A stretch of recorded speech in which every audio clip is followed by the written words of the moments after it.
Nasabi ni Lortel na nais sana niyang bilhin ang 2 oras ni Ed. Hindi katulad ng ibang bidang babae sa laro. Ang character route ni Lortel Caheland ay sinasabing hidden o nakatago. At hindi katulad ni Prinsesa Pinia, siya ay tinuturing na isang kontrabida. Sa umpisa pa lang, na ang tunay na katauhan ay malalaman lamang sa huling bahagi ng laro. At sa oras na malaman mo ang paghihirap at ang kanyang pagsusumikap bilang isang tinatawag na realist. Bilang isang manlalaro ng Sylvania Failed Swordmaster ay mapipilitan kang pumili sa pagitan ni Prinsesa Pinia at Lortel. Ito ang nasa isip ngayon ni Ed habang siya ay nakapikit at pinag-iisipan ang mga pangyayari. Pero kahit na alam niya ang mga pangyayari sa laro ay pinili niya na wag makialam, kaya naman ay nilagpasan lamang niya si Lortel at iniwang mag-isa habang ito ay tulala at hindi maintindihan kung ano ang nangyayari. Dahil alam ni Ed na kapag sinunod niya ang intensyon ni Lortel ay makokontrol lamang siya nito sa huli. Pero kahit na anong pilit ni Ed na baliwalain si Lortel ay nangungulit pa rin ito at ginagawa ang lahat para makipag-usap sa kanya. Hanggang sa mapilitan si Lortel na harangan muli si Ed para pigilan ito sa paglalakad, at ngumiti ito ng matamis. Sabay sabi na talaga namang natouch siya sa lakas ng loob ni Ed sa kagustuhan nitong maipagpatuloy ang kanyang pag-aaral sa kabila ng paghihirap na hinaharap nito. Pero habang patuloy sa pagkukwento nitong si Lortel ay mukha namang hindi kumbinsido si Ed. Kaya naman sinabi ni Lortel na kung maaari ay pakinggan ni Ed ang kanyang alok, at nais niyang umpisahan ito sa pamamagitan ng 3 gintong barya, na kumikinang pa sa pagitan ng kanyang mga daliri. Nasabi ni Lortel na nalaman niyang malapit si Ed kay Yencar kaya kung maaari ay tulungan siya ni Ed na mapalit dito para maging kaibigan. Si Ed naman ay walang kibo habang pinagmamasdan. Si Lortel hawak ang gintong barya. Sa isip ni Ed ang 3 gintong barya ay sapat na para sa ibang tao na gastusin sa loob ng 1 buwan. Nilapitan ni Ed si Lortel at tinanong kung bakit ang isang mayamang katulad niya na tinatawag na Golden Daughter ay kailangan gumamit ng pera para makipagkaibigan. Pero hindi pinansin ni Lortel ang paglapit na ito ni Ed. Nilagay lamang niya sa bulsa ng jacket ni Ed ang pera at sinabing hawakan. Namuna nito, nasabi din nito na alam niya ang katotohanan na mas madami ang tao na nasa panig mo ay mas maganda. Nagulat si Ed sa sinabing ito ni Lortel, naisip niya na may kutob na ang babaeng ito sa maaaring mangyari sa hinaharap. Na magkakaroon ito ng politikal na konfrontasyon laban kay Prinsesa Pinia para sa kontrol ng akademya, at nag-uumpisa na itong bumuo ng alyansa ngayon pa lamang. Itinaas ni Ed ang kamay nito at mukhang pumapayag ito na gusto ni Lortel. Makikitang napangiti si Lortel, bakas sa kanyang mukha ang tagumpay kaya naman itinaas din niya ang kanyang kamay katulad ni Ed. Nagkamayan silang dalawa pero iba ang iniisip ni Lortel, para sa kanya ay napakadali lamang niyang napapayag si Ed sa kanyang kagustuhan.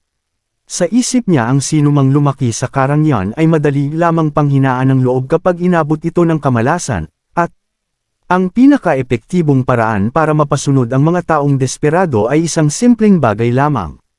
Pera, 1 gintong barya. Ang mga desperadong tao ay kayang ipagpalit ang kanilang pamilya para lamang sa 1 gintong barya, at kaya rin ng mga itong ipagpalit ang kanilang dignidad at pati na ang kanilang sarili para lamang sa pera. Kaya para kay Lortel ang pagkontrol sa isang desperadong tao ay napakasimple lamang at madali. Ngunit habang iniisip ito ni Lortel ay natigilan siya, sapagkat naiwan na lamang siyang mag-isang nakatayo habang ang kayang kamay ay bahagya pa ring nakataas. Ang iniisip niyang epektibong paraan para makakontrol ang isang tao, ang simple at madaling paraan, ay mukhang hindi naging epektibo kay Ed. Napalingon si Lortel, seryoso ang kanyang mga tingin at ang kanyang mga mata nagpapahiwatig ng kanyang malalim na iniisip. Habang sinusundan ng tingin si Ed na naglalakad papalayo sa kanya. Sa totoo lamang ay hirap na hirap si Ed sa kanyang naging desisyon na hindi tanggapin ang pera na inaalok ni Lortel. Kung tinanggap lamang sana niya ang perang iyon ay mas magiging madali sana ang kanyang sitwasyon. Pero mas natatakot siya sa maaaring mangyari kung tinanggap niya ang perang iyon, dahil kung mapagsasama niya sa isang grupo ang tinaguriang Nubia Shredder na si Lortel at si Yencar ay hindi niya alam kung anong nakakatakot sa pangyayari ang maaari niyang harapin, kailangan niyang maiwasang mabago ang takbo ng kwento. Nang gabing iyon sa loob ng Sylvania Academy, Makikita natin si Yenkar na nagulat nang may biglang kumausap sa kanya. Ito si Lortel na nakasuot na ng damit pantulog na naglalakad papalapit sa kanya, mukhang hindi naapektuhan si Lortel sa pagtanggi ni Ed sa kanya at tuloy pa rin ang kanyang plano na mapalapit kay Yenkar. Lalo lamang hindi ang kagustuhan nitong may sama si Yenkar sa grupo nito.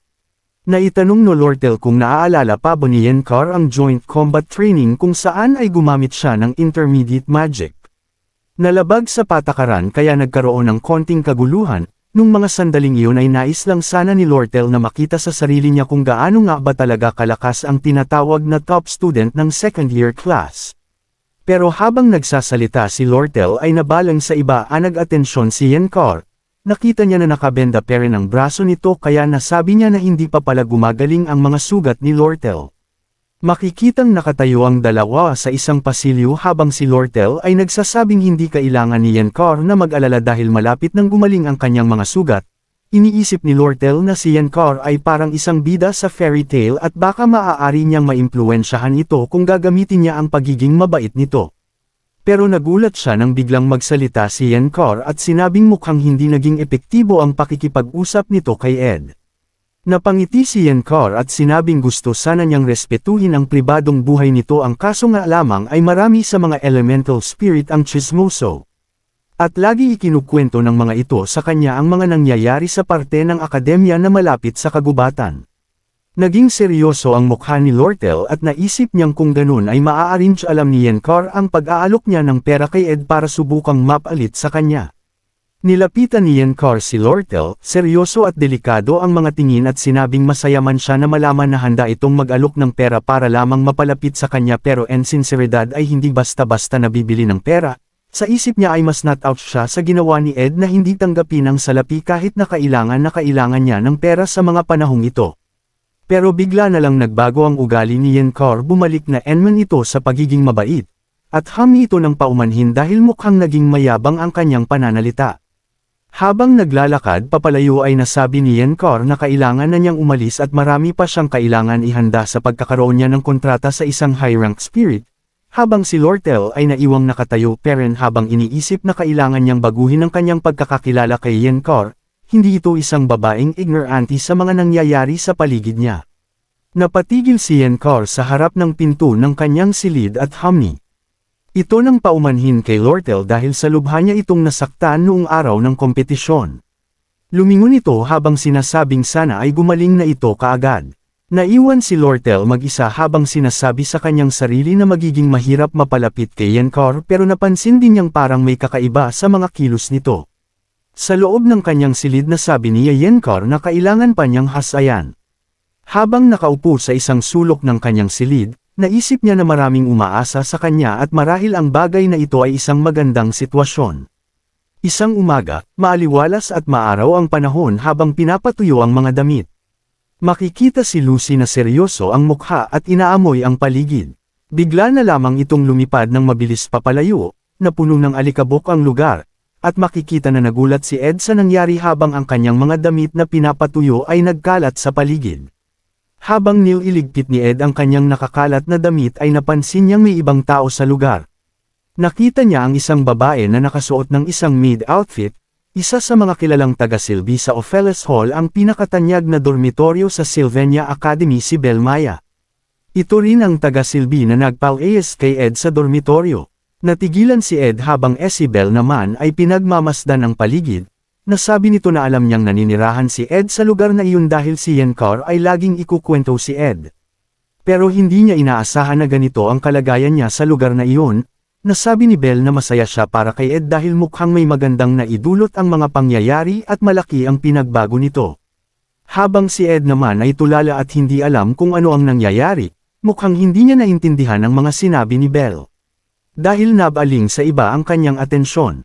Ang mga taga-silbi ng Opheles Hall ay isang grupo ng mga piling tao, isang grupo ng mga mahuhusay na taga-silbi na naatasang gawin ang kanilang mga tungkulin ng perpekto para sa mga estudyant ng akademya, kasama na dito ang pagluluto. Kaya naman ang atensyon ni Ed ay nabaling sa basket na dala ni Belle. Alam ni Ed na ang basket na ito ay naglalaman ng mga pinakabago at pinasariwang mga sangkap at pagkain na nakolekta nito sa kagubatan. sa ibang salita mga impormasyon ng mga sangkap at pagkain na mahahanap sa kagubatan, mga impormasyon na hindi mo makikita sa mga libro. Napalunok si Ed habang inaalala ang mga impormasyon tungkol sa laro na maaring makaimpluwensya sa karakter ni Belle. Habang nag-iisip si Ed ay nasabi ni Belle na hindi nito kailangan na maging formal sa kanya, at maaari niya itong frituhin katulad ng dati noong si Ed ay nakatira pa sa dormitoryo pero sumagot si Ed na hindi niya gustong gawin ito. Nagulat si Belle sa sinabi ni Ed, hindi siya makapaniwala sa kanyang narinig. Sinabi nito na wala siyang balak na frituhin ng masama si Belle, dahil sa totoo ay nagtatrabaho ito ng maayos. Napangiti si Ed dahil naalala niya na walang pangyayari sa laro na direktang nasasangkot si Belle. Kaya naman sobra ang saya niya dahil ang katulad niyang isang extra ay maaaring makipagkaibigan dito ng walang kahit na anong issue, at hindi nito mababago ang takbo ng kwento. Itinuro ni Belle kay Ed ang mga impormasyon tungkol sa iba't ibang prutas at pagkain na maaari niyang nakita sa kagubatan. Tinuruan din niya itong gumawa ng fishing net para makapangisda ito sa ilog kaya naman kahit papaano ay mas magiging madali na ang sitwasyon ni Ed. Inayos ni Ed ang kanyang gintong baso at naghanda ng mga kahoy para magsindi ng apoy. Umupo siya sa harap nito habang naghihintay, ang kanyang fire elemental magic na Injite at wind elemental magic na Wind Slash ay pareho nang umabot sa level 10, naisip niyang ito lamang ang mga basic spell na alam niya pero dahil sa paulit-ulit na paggamit nito at napataas na niya ng husto ang level nito. Makikita dito na handa na ang herbal tea na ginawa niya, galing ito sa mga bagay sa nakuha niya sa gubat gamit ang impormasyon na binigay ni Belle. Habang iniinom niya ang herbal tea ay naisip ni Ed na dahil lagi niyang giyan-gamit ang kanyang mga spell, ay napataas na rin niya pati ang kanyang survival skill efficiency kaya naman kahit na hindi pa lumulubog ang araw ay tapos na niya ang kanyang mga gawain. Habang pinagmamasdan ni Ed ang paglubog ng araw, ay naisip ni Ed na masaya siya at kahit papaano ay nag-uumpisa na rin siyang masanay sa kanyang sitwasyon. Sa sandaling iyon ay napansin ni Ed ang isang kumikinang na bagay sa langit, hindi alam ni Ed kung ano ito marahil isa itong bituin. Nang bigla na lang itong bumagsak sa kanyang harap at lumikha ng isang pagsabog. Tumalsik papalayo si Ed dahil sa pagsabog na puno ang paligid ng alikabok. Hindi siya makapaniwala sa nangyari, hindi niya alam kung ano yung bumagsak at sumire sa kanyang munting tinutuluyan. Nang unti-unting mawala ang alikabok sa paligid nakita niya si Lucy na nakaluhod sa lugar kung saan bumagsak ang bagay na sumire sa kanyang tinutuluyan. Makikita sa mukha ni Lucy ang takot habang siya ay nakaluhod sa lugar na iyon. Nasabi niya na muntik na siyang mamatay, habang si Ed ay dahan-dahan namang tumatayo at pinapagpag ang dumi sa kanyang katawan. Hindi ito makapaniwala sa sinabi ni Lucy, iniisip niya kung sino ang may kakayahan na gawin iyon sa pinakamalakas na mage sa mundong ito. Nanginginig si Lucy habang sinasabi ang pangalan ng taong kinatatakutan niya si Belle Maya, lalo lamang naguluhan si Ed sa mga sinasabi ni Lucy, si Belle Maya, paano mangyayari iyon ganong napakabait na tao ni Belle Maya para kay Ed. Nag-umpisang ikwento ni Lucy ang pangyayari na ang ginawa lang niya ay lumiban sa klase na palagi naman niyang ginagawa pero bigla na lang nagalit si Belle at nanlisik ang mga mata. Dahan-dahan itong naglakad palapit sa kanya habang mahigpit ang mga kamao. Hindi alam ni Lucy kung ano ang dahilan pero parang may bagay na guumugulo sa isip ni Belle, pero para sa kanya ay wala siyang kinalaman doon. Sobrang bilis ng mga pangyayari at bago pa malaman ni Lucy kung ano ang gagawin ay nagamit na niya ang teleportation magic para tumakas. Hindi mapigil ni Ed ang kanyang galit habang iniisip kung anong paghihirap ang kailangan tiisin ni Belle Maya dahil kay Lucy. Kaya habang nagtatanong si Lucy kung meron pa ba siya nung karne na hiningi niya noon ay bigla siyang hinampas sa ulo ni Ed sabay sabing sinira na nito ang lahat.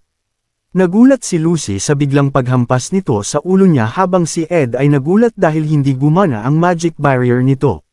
Kaya nasabi ni Lucy na dahil sa paggamit niya ng teleportation magic ay naubos ang kanyang mana. Makikita na biglang may aninong hamarang sa harap ni Lucy. Eto si Ed galit at nanlilisik ang mga mata, makikita na puwersado ang kanyang mga daliri na parang handang pamitik, at nasabi nito na ito ay para sa kanyang munting tirahan na sinira ni Lucy. Makikita dito ang isang malaking gusali sa loob ng Sylvania Academy. Sa loob ng gusali na isa palang library makikita si Ed habang sinsara ang isang libro. Iniisip nito na kailangan niya ang isang mas matibay na bahay at dapat gawa ito sa kahoy. kaya naman para sa kanya na kailangan gamitin ng maayos ang kanyang oras ay mas mainam na malaman na niya ang lahat ng impormasyon na kailangan niya sa isang punta lamang sa library. Napatingin si Ed dahil may nagsalita, sinabi nito na magsasarado na ang library.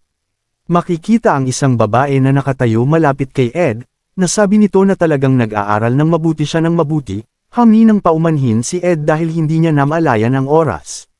Pero ngumiti lamang ito at sinabing ayos lamang ito dahil nakita niya na seryoso si Ed sa kanyang pagbabasa. Nagpakilala itong si Elka Islan, isang first-year student ng Magic Department. Natigilan si Ed dahil bakas sa mukha ni Elka na hinihintay din niyang magpakilala ito. Kaya sinabi niyang siya si Ed. Ed Roth Taylor. Nagulat si Elka nang magpakilala siya, makikita sa mukha nito ang pagkabalisa at takot, pero sanay na si Ed na makita ang ganitong reaksyon dahil sa kanyang masamang reputasyon. Pero si Ed naman ang sumunod na nagulat sa sinabi ni Elka, nasabi nito na parang iba siya sa mga usap-usapan. Dahil nagawa nitong basahin ang mga libro tungkol sa elemental magic na alam niyang mahirap maunawaan, at nagawa din itong basahin ang 6 na makapal na libro sa araw lamang na iyon. Sinabay ni Elka na narinig niya si Ed ay isang mayabang pero wala naman talagang alam.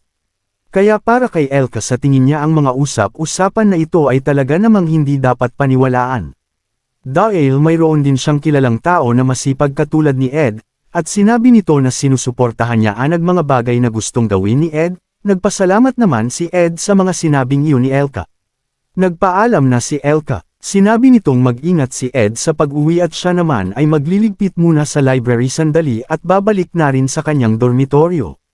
Pero sa mga sandaling ito ay biglang naging seryoso ang mga mata ni Ed, hindi niya alam kung ano ang nangyayari pero parang mayroon siyang narinig na pagyanig. Bigla na lamang yumanig ang paligid, ang buong gusali ay yumanig na rin at si Ed at Elka ay parehas na tumayo sa mga pagkakataon ito. Napalingon si Elka sa kanyang tabi at laking gulat niya. Dahil ang mga libro ay isa-isang nahuhulog papunta sa kanya pati ang lalagyan ng mga libro ay unti-unti na ring tumutamba sa direksyon niya. Sa labas ng akademya makikita ang isang malaking summoning magic circle, mukhang mayroong mangyayari sa hindi maganda. Makikita dito ang isang pansamantalang base sa harap ng student hall, dahil kay Tilly ang bida marami-raming estudyant ang nakarating sa pansamantalang tanggulan na ito, 2 oras ang nakalipas bago mangyari ang hindi inaasahang sakuna. Habang nakatingin sa malaking summoning magic circle si Ayla nasabi nito na may nabasa siya sa isang libro tungkol sa spirit summoning. Ang malaking magic circle na ito ay ginawa para masummon si Glascan, ang pinakamataas at pinakamakapangyarihan na elemental spirit ng darkness magic. Nasbay ni Prinsesa Pinia na hindi magandang balita ito, dahil isang tao lamang sa akademya ang may kakayahan na i-summon ng isang makapangyarihan na spirit na katulad nito. At malaki ang posibilidad na ang makakalaban nila ay ang pinakamalakas na estudyant ng second year, na ang kapangyarihan ay nawala ng kontrol dahil sa Spirit of Darkness si Yankar Palerover. Natahimik ang lahat sa sinabing ito ng prinsesa, hindi alam kung ano ang kanilang iniisip sa mga oras na ito. Pero may isang nagsalita si Taylor McClura, ang bida sa laro, isang mag-aaral sa first year ng Combat Department. Sinabi nitong kung tama ang sinabi ni Ayla, ang panggalang sa paligid ay pansamantala lamang, at oras na matapos ang ritual ng pag-summon kay Glascan ay mas marami ang mapapahamak, kaya kailangan nilang makapasok sa loob ng student hall. Nasabi rin ni Claire, isang Imperial Guard captain, na ang mga nasa labas ng pananggalang ay mapapansin din ang nangyayari at kapag kumilos na ang Imperial Guard at mga propesor, ang problemang ito ay mareresolba sa loob ng akademya. Sinabi rin ng isa pang estudyant na si Elvira Aniston ng Alchemy Department na kapag nasamon ng isang malakas na Spirit of Darkness ay magiging mahirap ang lahat at kailangan nilang ayusin ang lahat mula sa loob, ngayon pa na kung kailan ang headmaster ng akademya na si Obal ay wala. Kudlit, na kung magtutulungan ang lahat ay maaaring may magawa sila laban sa high-rankang spirit. Pero may isang tutol sa mga sinabing ito ni Elvira, si Clivius Nortendale, isang first year ng Combat Department.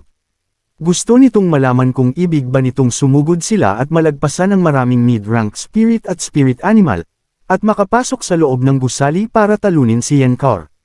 At hindi lang iyon, mayroon din high-rankang spirit sa loob ng gusali at 2 pa sila, si Taka ng high-rank fire spirit at si Velosper ang high-rank dark spirit, at sa kasalukuyan ang 2 ito ay parehong nagwawala. Nasabi ni Clivius na isa itong pagpapatiwakal at hindi niya gustong gawin ito, ayaw niyang sumama. Napatanong si Lortel kung sigurado ba silang si Yencar ang may gawa ng lahat ng ito. Marahil ay talagang malakas si Yencar para sa isang second-year student, pero parang samobra naman ata ang mga ito, nagawa nitong mag-summon ng maraming spirit habang sinusubukan din niyang i-summon si Glasscan. Nasabi ni Ayla na maaring si Velosper ang may kagagawan nito at si Yencar ay isa lamang biktima. Dahil ang mga dark spirit ay natural na kalaban ng mga elementalist. Ang mga dark spirit ay sadyang malakas kaya nawawala ng kontrol ang mga tinatawag na elementalist. Ang mga dark spirit element ay parang mga demonyo na nais makontrol ang mga elementalist. Kaya ang tanong ay kung paano na-control ni Velosper si Yencar na kilala bilang magaling pagdating sa summoning magic. Nagsalita rin ang isa pa sa mga naruroon at sinabing hindi importante ang mga bagay na pinag-uusapan nila sa ngayon, mas mahalaga na makapagdesisyon sila kung ano ang gagawin, maghihintay ba sila hanggang sa pagdating ng mga propesor kinabukasan o kikilos ba sila ng sila lang. At ang nag-iisang maaaring magdesisyon ay si Prinsesa Pinia, napalunok ang prinsesa nang marinig niya ito. Tumahimik ang lahat at tumingin sa prinsesa, hinihintay ang magiging desisyon nito. Sa mga sandaling ito ay naalala ng prinsesa ang mga sinabi sa kanya noon ni Ed, na marahil ay mabigat ang pasanin na dinadala nito, at kung maaari ay subukan din itong magpahinga. Sa isip ng prinsesa ay maganda sana kung maaari nga niyang magawa ang mga bagay na sinabi ni Ed. Nagdesisyon ang prinsesa at sinabi niyang susugod sila at papasukin ng gusali sa loob ng isang oras. Pero tanging ang prinsesa, si Claire ang kanyang kabalyero, mga nangungunang estudiyant ng kada taon, at mga estudiyant ng Class A ang sasama. Pinaghanda na niya ang lahat at sinabing inaako niya ang lahat ng responsibilidad sa mga mangyayari. Napalingon ang prinsesa dahil may isang estudyanteng dumating upang magbalita, sinabi nito na alam na nila kung ilang estudiyant pa ang natitira sa gusali. Kasalukuyang inaatake ang Audrey Hall at ang Magic Potion Depository, kaya hindi nila maaasahan na matutulungan sila nito sa mga oras na ito. Hindi makapaniwala ang prinsesa na sila lamang talaga ang may kakayahan na kumilos sa pagkakataong ito. Pero bigla ding dumating ang isang estudyanteng babae para magbalita. Sinabi niya na nanggaling siya sa library at alam niyang ang kanyang kaibigan at isa pang second-year student ay nasa loob pa ng library. Natanong ng prinsesa kung ano ang pangalan ng kaibigan nito. Sinabi nito na ang pangalan ng kanyang kaibigan ay Elka Islan. Nagulat ang estudyanteng lalaki sa kanayang narinig. Hinawakan niya sa balikat ang babaeng estudiyant at tinanong kung tama ba ang kayang narinig, na ang pangalan ng kanyang kaibigan ay Elka. Sinabi naman nito na oo dahil pareho silang apprentice librarian at nag-aaral kung paano pananatilihin ang mga libro ng mahika sa loob ng library. Tumalikod ang lalaki at sinabing kailangan niyang iligtas kaagad si Elka dahil wala itong kayahan na protektahan ang kayang sarili. Pero pinigilan siya ni Lortel at sinabing huminahon ito at alam niya ang relasyon nila ni Elka, pero hindi niya maaaring hayaan ito na umalis dahil siya ang pinakamalakas sa kanilang lahat na naruroon. Nandoon din ang prinsi para pigilan siya. Sinabi nito na bakit hindi nila pagkatiwalaan na kontrolado ng second year na estudiyant ang sitwasyon sa library, natigilan ang lalaki halatang nagdadalawang isip siya. Tinanong ng prinsesa ang babaeng estudiyant kung tama ba ang kanyang ibinalita na may ibang kasama si Elka sa lugar na iyon. Sinubukan nitong sumagot pero halatang natatakot siya at hindi niya matapos ang kanya nagsasabihin. Napansin ng lakaking estudiyant ang sitwasyon kaya nilapitan niya ito at pinipilit na sabihin na nito ang gusto nitong sabihin. Nagulat ang prinsesa sa pangyayari at hindi niya napigilan ang mga naganap. Takot na sinabi ng estudiyant na ang kasama ni Elka sa library ay si Ed Rothstaylor. Biglang nag-iba ang tingin ng lalaking estudiyant, nanlilisik at namumula ang kanyang mga mata. Umiiyak habang humihingi ng tuwas ang babae, sinabi nito na ang walang hiyang si Ed ay ayaw umalis ng library kahit oras na para isarado ang library. Nairita siya kaya iniwan niya si Elka para harapin si Ed, sinabi nito na alam naman ng lot at pagkatao ni Ed. Natigilan ang lahat, tumahimik ang paligid, natakot sila at naalala nila ang karumal-dumal na pagmumukha ni Ed. Hindi makapaniwala ang iba, si Ed Rothstaylor ang naiwan na kasama ng isang babaeng librarian sa loob ng library sa mga oras na ito. Natakot ang prinsesa sa mga sandaling ito, ganun din si Lortel, napansin nila ang kasama nilang lalaki. Muling hamarang ang prinsesa at Lortel sa daan nito para pigilan itong umalis. Hindi alam ng prinsesa kung ano ang kanyang gagawin sa sandaling ito, napaisip siya at nasabing. Bakit hindi nila subukang pagkatiwalaan si Ed sa mga oras na ito? Hindi mapaniwalaan ng ibang naroon ang sinabi ng prinsesa, nanlungo sila halos humiwalay ang kanilang kaluluwa sa katawang lupa sa narinig nila. Kahit si Lortel ay hindi rin makapaniwala, mismong ang prinsesa ay nagulat din, hindi din niya mapaniwalaan ang kanyang sinabi. Nagdilim ang mukha ng lalaking estudyant, at hindi malaman kung ano ang iniisip nito. Bigla itong lumipad ng mabilis paalis sa lugar na iyon, habang ang prinsesa at ang ibang naroon ay tulalaperen. May napansin ang Emga Elemental Spirit at naghanda ang mga ito sa mga mangyayari. Pero sumugod lamang ang lalaking estudyant at nilampasan silang lahat, hindi nila ito napigilan.